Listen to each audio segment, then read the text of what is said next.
Hi, I'm the Reverend Dr. Joanne Mercer from the Anglican Parish of Twillingate. And I'm the Reverend Sandra Fife from St. John's Anglican Church in the parish of Wharton in Wolfville, Nova Scotia. We're continuing our 5-week Bible study, and this is the last week of our study on the first letter of Peter. And the focus of our study has been hope, and looking at this particularly at this time of pandemic. So the title has been Hope is Not Just a Girl's Name, reading First Peter in a time of pandemic. And we've been exploring that concept of hope and suffering and endurance, all those kinds of things over the last few weeks. And we continue this week. So our title is Hope is Not Just a Girl's Name, as I've said before, which comes from our now legendary Dr. John Hagee, our Minister of Health. And I think it is important for us to explore the notions of Christian hope. So the outline for our Bible study, we've gone over several times, so we're just going to really zip through that here today. So it's the idea, as Sandra said, about exploring hope, and we've talked about a living hope, holy living, about being built into a house of hope, about being prepared to make a defense of the hope within you. We've talked about how hope reorders our life. And finally today, we're in chapter 5. Yahoo! United in suffering and united in hope. So instead of doing this particular week based on particular verses in the passage in that particular chapter of First Peter, we're going to really do it thematically. And so Joanne's going to talk a little bit about some of the ordination sermons that she's heard, because First Peter 5, there has a piece of this that is frequently read when someone is ordained to the priesthood in particular. Yeah, so as soon as I read it, I said to Sandra, we've got to have this heading, ordination sermons I have heard, because in 30 years, I have heard quite a few on this passage. And that use of that shepherd imagery that we often have in a lot of our readings around priestly ministry. And the idea of the pastor or the elder here being the one who provides oversight. Pastor being someone who is in charge, but in a very particular kind of way. And that's one of the things we want to explore with you when we talk about the ordination sermons we have heard, maybe some we've actually done on this passage ourselves, that it's important for us to see this imagery in our church, in our understanding of our leaders in our church. But I think it's naive as well to think that that example of leadership only falls to those of us who wear a collar but aren't wearing one today, for those of us who are ordained into very particular ministries. Because in the church, we often also talk about the priesthood of all believers. So this imagery, I believe, pertains to all of us. And it's not something, well, you can just sort of skip over because I'm not an elder in my church. I think pretty well all of us by our gray hair, in my group anyway, most of us are elders, certainly by age, if not by position within our church. And that sort of idea of a shepherd is the one who guides, one who invites people in, one who sort of helps to set some of the safe spaces, set limits to some of the safe spaces, and who brings you back when you wandered too far. It's very much what we have to do in community, not just as priests, but also as the priesthood of all believers.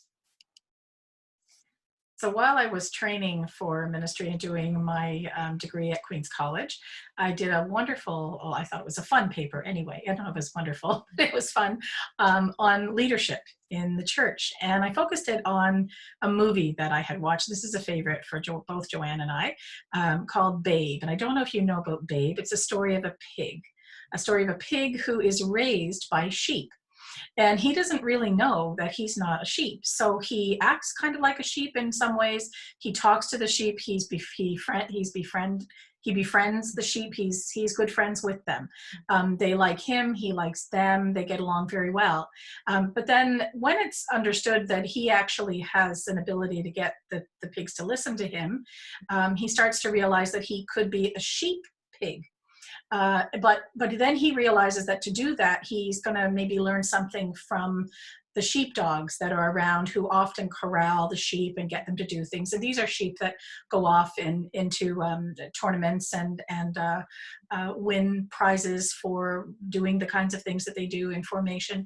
So he watches the sheepdogs, and then he starts to act like a sheepdog. He starts to bite the pigs. He starts to yell at them and be bossy with them. And finally, one of the mother sheep says to him, "Look, you know, you got to stop this. This is not the way. This is not the way to lead. If you want us to do something, just, you know, be nice to us, talk to us. We're your friends." So there's a real learning here about what it means to be in leadership. And for Babe, it means thinking about the relationships he's built with these sheep, um, respecting them, recognizing their worth and their value, not lording it over them, not bossing them around, not harming them, but working in collaboration with them. And so this becomes, and in my paper, it became an example of what leadership in the church could look like, what it might mean if we took a more collaborative approach to leadership in terms of the way we lead people and we lead congregations, that it's something we do together and not something we do as a sheepdog, but maybe as a sheep pig. And I also love the image of Babe and the image of sheepdog even before I watched Babe, because I think it's really important, and this passage states it quite clearly, that we are not the chief shepherd. When somebody's being ordained, whether it's a priest or sometimes as a bishop particularly, they'll use this image. And there's always a reminder that Jesus Christ is our chief shepherd. It's not easy to say, chief shepherd. Chief shepherd. So I always sort of thought, said that if Jesus is the shepherd and and we're all sheep, then what kind of role do leaders or priests play? And I've always liked the idea that we're the sheepdog. Part of what a leader has to do within a faith community is to prayerfully listen to the voice of the shepherd, to listen to what the word says, to listen to the direction that the Spirit may be leading, and then to communicate that in a sheep pig like way to the community gathered. As Sandra said, not so much in yelling or screaming or berating. And we may in our small groups have interesting stories of the kinds of leadership we've experienced, whether in church or in our work outside of church. But I think that these are really important questions to think about, and to remind ourselves about what kinds of examples of leadership we've experienced, or what kinds of examples of leadership have we exercised. Because sometimes even when we think we're being a sheep pig, we may be nipping a little bit too much. And so it's a reminder, but most particularly I think here is a reminder that we are not the chief shepherd, as remind us that the good shepherd, the one who we follow, is the one who ultimately is in charge. So then we think about, what does it mean then to be a good sheep or a good member of the flock? How is it that we model our lives in such a way that we can take the direction we need from the chief shepherd, learn from the chief shepherd, and live in a way that is in harmony with the other sheep? So we have a few thoughts about that. Peter. Yeah. So does Peter. And that's what really the next section is going to go into. But this is an image that not everyone is comfortable with. And certainly I had a parishioner in a parish many years ago who really was offended by being called a sheep. I think she grew up with sheep, and she said sheep were smelly and icky and stupid, and which is very much like the sheepdog felt about the sheep in the film Babe. So you really should probably watch it. But I think there's something in recognizing that is our role, and that there are times when we need to listen to either the good shepherd or the sheepdog or whoever is in leadership, and pay attention to their words and allow them to direct us even when we're unsure of whether that's a good thing. So it takes a lot of work to be a good sheep, I think. And that brings us to the whole thing about humility, because in order to be a good sheep, you had to be humility. And when I read this, I sort of thought, that wonderful song we all grew up with, Lord, it's hard to be humble. And it's a hard term really to wrap our heads around. Oops, I've done something wrong. Just give me a second. I have no idea what just happened. We can talk about humility. The humility we all have to face when we're trying to navigate Zoom and learn new things. That's the wrong button. Things happen. That's right. Which just keeps us all humble. That's okay. So one of the things about the word humble is, you think about it in a number of different ways, and it brings to mind other words. So for some people, it might bring the idea of, the root of it is humus, which means earth. You think about hummus. Sometimes maybe that might be what you think about. Often when we think about humble or humility, our mind automatically goes to the word humiliation or being humiliated. So it's important for us to remember that that's not really what humility is really designed to be about. And in this particular part of the letter, the writer is very clear to remind people of the need to clothe themselves with humility. Clothe yourself with humility. And I was interested, as I did some research on this, to look and find that the word used for clothing is the same word that is used when it's talking about slaves putting on an apron to perform a menial task. So when you think about it, when you're putting on an apron to bake or to cook or to wash the dishes, I remember my grandmother wore aprons all the time. I have a number of them and I hardly ever wear them. I know a priest who actually gives deacons aprons as an ordination gift, as a way of reminding them of their call to serve others in Christ. So this whole idea that clothing ourselves with humility is about reminding us that we are called to serve one another.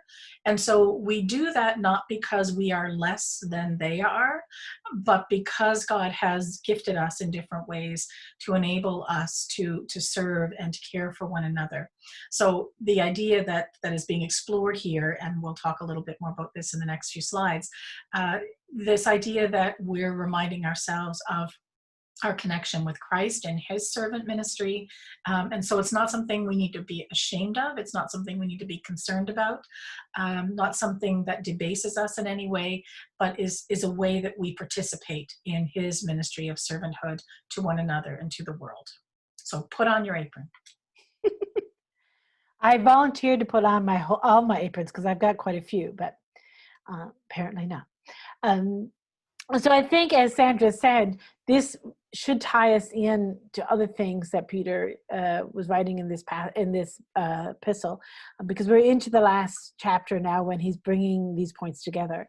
So when we hear about clothing yourself with humility, and we hear that is an image that a language that would have been used of servants and slaves, then we should be reminded of some of what we've read beforehand in this epistle about how the writer of this epistle valued slaves and put them sort of in positions of leadership and giving example to others. So to put on this apron as a sign of humility is again lifting up the example of the slave, and hopefully reminding them as well of other passages, other stories that they have probably heard from the Gospels that value humility. It reminds them of Christ's humility, of Christ becoming humble, becoming human, and as well this chapter refers then as well to Proverbs 3:34, in that God opposes the proud but gives grace to the humble. So the author is rooting this notion of clothing yourselves in the things he's already said to them, and also reminding them that this is not just about them. This is really the witness of Scripture and the witness of Jesus Christ. And the idea of clothing is interesting too, because Joanne and I talked earlier about how, for clergy, putting on the simple sort of white or off-white robe called an alb is that idea too. In fact, using vestments there's some of that history to that as well, that the idea is not that the vestments separate us from other people and exalt us in some way, but that the vestments are meant to remind us of our call to serve one another. So in a sense, by putting on vestments, we cover our own clothing because we take on the clothing of Christ, the clothing of the church, a clothing that reminds us that we're called to serve in a particular way, this particular group of people. So even though it may not appear that way sometimes, that really is an integral part of understanding what it means to be wearing robes and vestments in our tradition. So what is humility anyway? That's a really good question. As I noted earlier, sometimes we do get caught up in feeling that the call to be humble is about not being proud. And I know that this can get complicated in family relationships. Parents worry about praising their children too much because, well, you don't want them to get a big head. You don't want them to develop too much of an ego.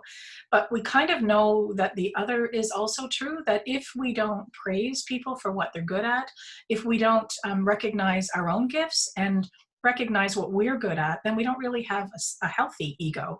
And that's important too, that it's important to know what gifts God has given us and how we might share those gifts with others. So this is not about never being proud or pleased at anything you do, not recognizing that in other people.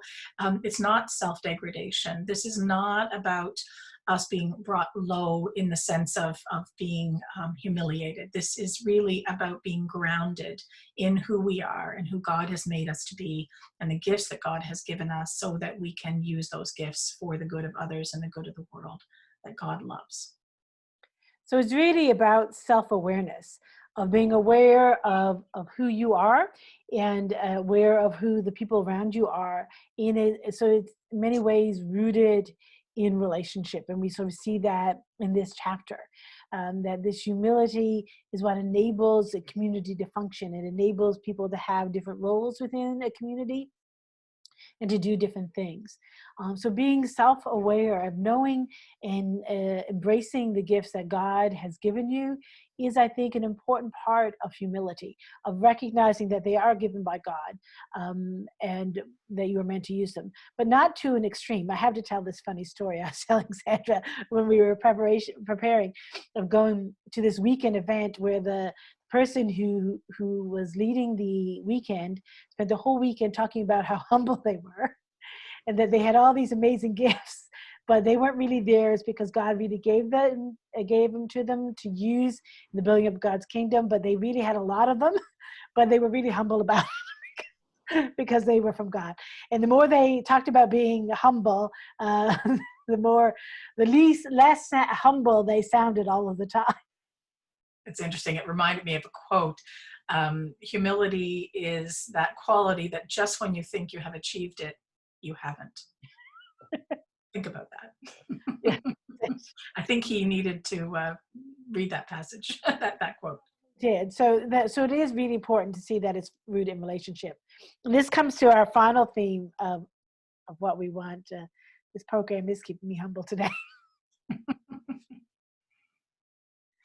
So we have we see here in these final verses 6-9 particularly, a sort of weaving of these images of humility, of recognizing the call to be humble, and that's tied to anxiety and how we deal with anxiety. It's tied as well to our call to discipline ourselves, and all of that is rooted in community. So first of all, if we are humble, if we sort of recognize the gifts that God has given us, then if we're wise, we will also recognize the gifts that God hasn't given us. So we'll know that it's important to look for help from other people and to look for help from God. We know maybe what we're good at, but we also know that there are times when we feel overwhelmed. We feel like we're being called to do something that is beyond our capability. Sometimes it isn't beyond our capability, but we may feel that. I often tell people that I don't think I've ever taken on a job that didn't frighten me a little bit, because if I know everything, then maybe that's not always the best job for me. Maybe I need to be in places where I can learn and grow. I remember too thinking about when I was a student chaplain at the IWK in Halifax as part of my ministry training. There were times when, as you do when you're a student and you're in your 20s, when you know everything, you think, I would sort of just go up into the unit I was working on, which one of them was ICU. And I would just sort of go into that space and just kind of see what was behind the door. But I learned very quickly, because I felt very overwhelmed by my lack of experience and the kinds of situations I encountered with very sick infants and children, families who were distraught, concerned about surgery, the possible death of their children. There was just so much pain and confusion and anxiety and so much fear behind that door, that I learned very quickly that before I opened that door, I should stop and I should pray that God would help me to deal with whatever was behind that door in the best way that I could, that God would equip me, and that God would give me whatever I needed to help, or to listen, or to be quiet, whatever I needed to do, that God would help me. So some of that was, it wasn't that I didn't have some gifts, it wasn't that I couldn't do some of this well, but I realized that so much of this was really beyond me, that I couldn't expect that I could do that without God's help. So that was a really important learning for me in that time of that chaplaincy placement at the IWK. So if we know that we can cast our anxiety on God, it's okay to go to God and say, I don't know what to do here. I'm overwhelmed, or I don't feel equipped for this. Can you help me? Or even if it's not about something we're trying to do that we feel overwhelmed about, it might be life and the circumstances we're finding ourselves in this situation where we're living through a pandemic. So many of us, all of us, are going through something we've never experienced before in our lives. And so we can feel anxious a lot. And it helps to know that we can take that somewhere. We don't have to just swallow it and keep going. We can cast that anxiety onto God. And the image that was used in one of the readings from the commentaries we looked at this week was that idea of casting a line, like you would if you were fishing, that you cast that outward. And when you cast out a line, you hope that what you bring back in eventually isn't what you threw out. So that's an idea, first of all, that we need to let go of what we cast out to God. But also, you cast a line hoping to catch something, hoping that something will happen as a result of your casting. So we cast our anxiety onto God, trusting that God will receive that somehow, and that God will help us and will enable us to find reassurance and strength, whatever we might need to get through that situation. So that's a good visual image as well, that idea of casting a line to God. That can be our prayer, that can be silence, that can be an honest cry for help, whatever it might be, but to know that God is there to listen and to care. And I think that's something we can all associate with, because we've all probably had times in our lives where we've needed to do that. But I find sometimes knowing that I need to do that, knowing there's a limit in my head, and knowing that I need to depend upon God to do it, doing it are two very different things. And sometimes we can get caught up in sort of thinking that we can do it without God, or thinking we're strong enough or smart enough or whatever it is, that we don't do it. And that's where Peter talks about the importance of discipline. That it is really important to discipline ourselves. Now, I'm perhaps not the one to be talking about this subject because I'm not really known for my discipline most of the time, though I have disciplined myself at various times in my life to do things that I needed to do. But I do think that we need to be aware. We need to be watching out, as the writer of Peter says, for things that are going to trip us up, right? And we need to be watching out for those things, and to be reminding ourselves to weave these things together. that to know that we are created in God's image, and to be humble in that, to know that God has given us skills, to know that God is there, and to be reminding ourselves that it's not enough to just know these things, that we need to also do these things, that we need to take that moment to stop and pray before we jump in. We need to sort of, as we've talked a lot in these few weeks, reorder ourselves, with God in the center, and that will really enable us. The discipline to remind ourselves to do these things are really going to enable us to get through and enable hope.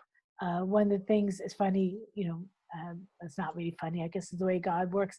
On my Facebook feed was a lovely quote from someone's conversation with a theologian, Moltmann, who writes a lot about hope. And he talks about hope. It's not just about hope, it's about perseverance, right? It's about keeping going. And that's really where the discipline comes in, right? Because our hope can really fade quickly without discipline. Without discipline, our hope can fade very quickly. And he talks about the perseverance and working through suffering and holding on to hope through that really grows our hope. And so I think that's really not always a pleasant thing, as so many things in this will have not been. But an important thing, an essential thing for our own well-being, our mental, physical, and total spiritual well-being. So hope really is a lot like fishing. I remember when my dad used to go out fishing. My gosh, sometimes I get nothing. Sometimes I get some tiny little fish, but boy, they just went out again and again and again. He and my stepmother's dad, they'd often go fishing together, and we'd wonder like, what in the heck, encourages them to get up so early in the morning and it's buggy and sit in the boat, and they probably chat, but they love going out fishing. So hope is that perseverance that yeah, we're okay. Doing this as part of a community is important, to know that we're not alone. And Joanne just said something that I thought was really important, because when she says many things that are really important, but the idea of reordering our lives. So often when we think about our faith, and often the way faith is presented to us as we grow up, it's kind of like a hierarchical faith with God at the top. But Joanne just mentioned about reordering our lives and putting God at the center. So if we think about God at the center, not at the top, but at the center, then everything kind of emanates out from that. We're connected to God, and we're community. We're connected to each other. We're connected to God. So it's not just kind of spokes out from a wheel, but there's a tire that holds it together. So we're united in some way with God and with one another, and that's important to remember. And it helps us to think about how we can support and uphold one another when we're going through times where we need that we have anxiety and we need the care and concern and support of others, especially remembering that this is a community going through a time of suffering, going through a time of questioning, and perhaps even struggling with their faith in the midst of that suffering, that we can reach out to one another to have that kind of support. Joanne may not remember this, but many, many years ago, I remember having a frantic phone call to her. That's one of many I've had over the years, so that's why she might not remember it. And I remember saying to her, I'm not sure I can do this. And so, here's my friend on the other end of the line. I'm hoping for some kind of pep talk. And what does she say? 2 words: you can't. I thought, well, I'm not sure that's a pep talk I was looking for, but it was exactly what I needed to hear, because we had this whole conversation about none of us can do this by ourselves. And if you think you can do that, if you think you can do this, it was something related to my ministry at the time, you're wrong. If you really can't do this by yourself, you need to trust in God, and you need to trust in your community and other people. But I remember that, and it's come back to me many, many times when I felt like, oh gosh, I can't do that. And then it's like, yeah, you can't. And then I go back to that other line, I can do all things through him who strengthens me, through God who strengthens me.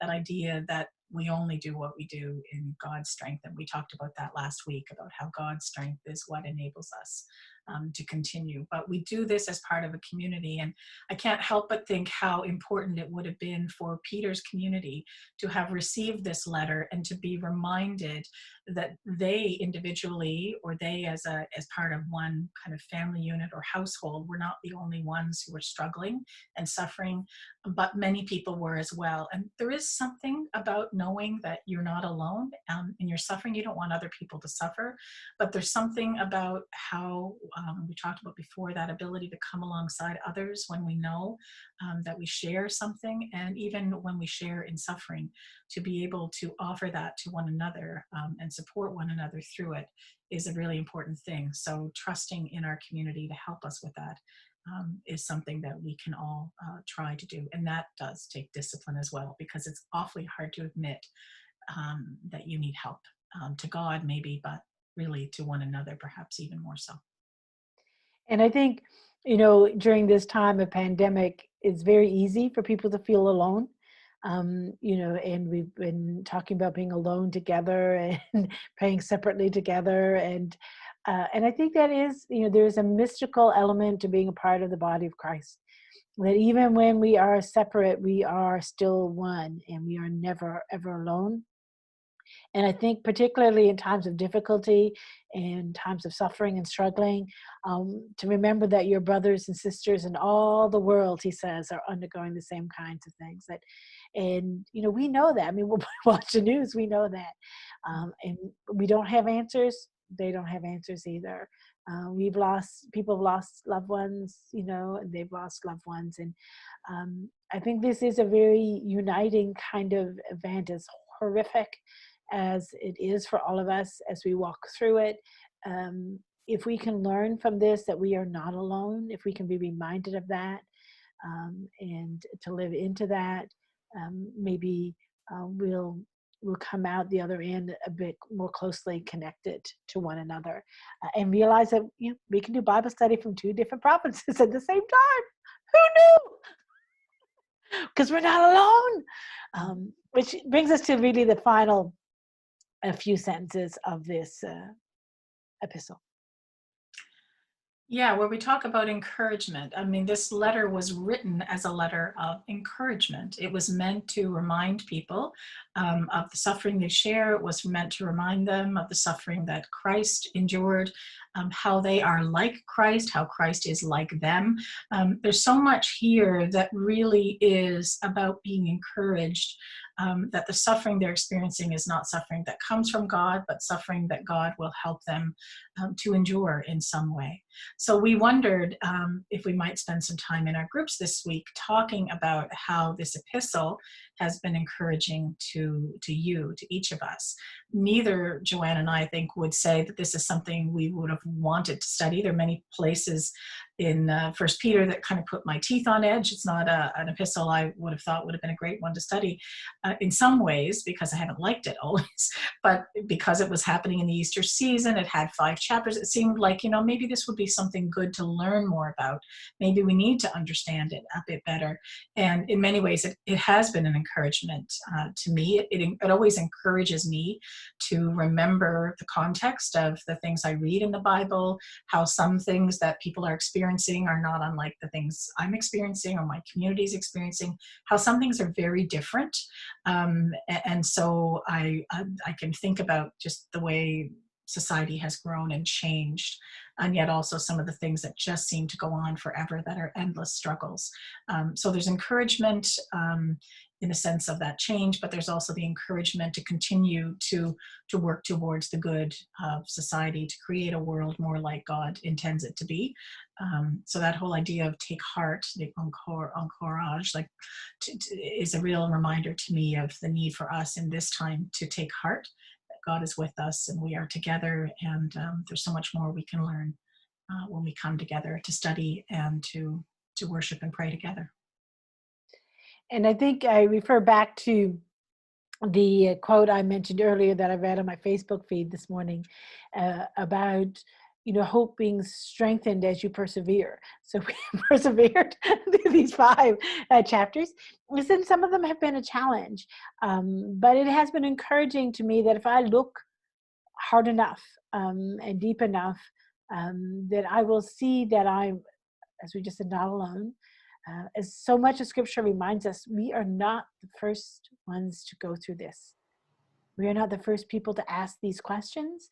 We're not the first people to struggle with these realities.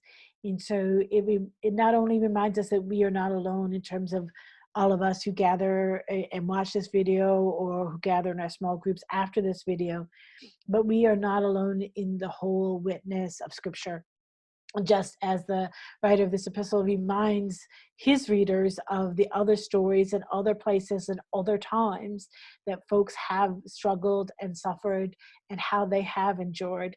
I hope that this has shown you very similar thing, and to show that you are being built into something wonderful and marvelous, and that, you know, as you continue to grow in hope, that you actually, you grow in hope, you grow in hope.